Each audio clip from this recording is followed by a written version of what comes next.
வணக்கம் அன்பர்களை. அழகர்மலை 18ஆம் படி கருப்புசாமி அருள்வாக்குபீடம், திருப்பூர் மாவட்டம். கருப்புசாமி சேவகர் அனைவருக்கும் இனிய காலை வணக்கம்.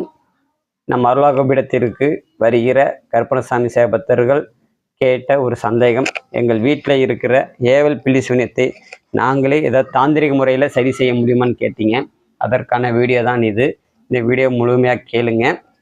அழகர்மலை 18ஆம் படி கருப்புசாமி அருள்வாக்குபீடத்தில் தாந்திரிக முறையிலும் ஐயாவின் உத்தரவு கேட்டு நான் சொல்கிற விளக்க முறை. உங்கள் வீட்டில் பில்லி சூன்யம் ஏவல் இது மாதிரி வேலை இருக்குன்னு உங்களுக்கு மனதில் பட்டால், வெண்கடுகு, பச்சை கற்பூரமாய் 3, காய்ந்த மிளகாய் 5, ஒரு கைப்பிடி அளவுக்கு உங்கள் வீட்டிலிருந்து எடுத்த கல் உப்பு, இது எல்லாத்தையும் சுத்தமான ஒரு வெள்ளை துணியில் வச்சு நல்ல எண்ணெய், சுத்தமான நல்ல எண்ணெயில் நினச்சி அதை தீபம் போல கொளுத்துங்க. அதாவது இரவு 10 மணிக்கு உங்கள் வீட்டு வாசல் முன் வைத்து கொளுத்துங்கள். அப்படி செய்தீர்களானால் உங்கள் வீட்டில் இருக்கிற பில்லி சூன்யம் ஏவல் கட்டுக்கு வரும். இதிலிருந்து விலகலாம். ஹரே கோவிந்தோ, ஹரே கோவிந்தோ, ஹரே கோவிந்தோ.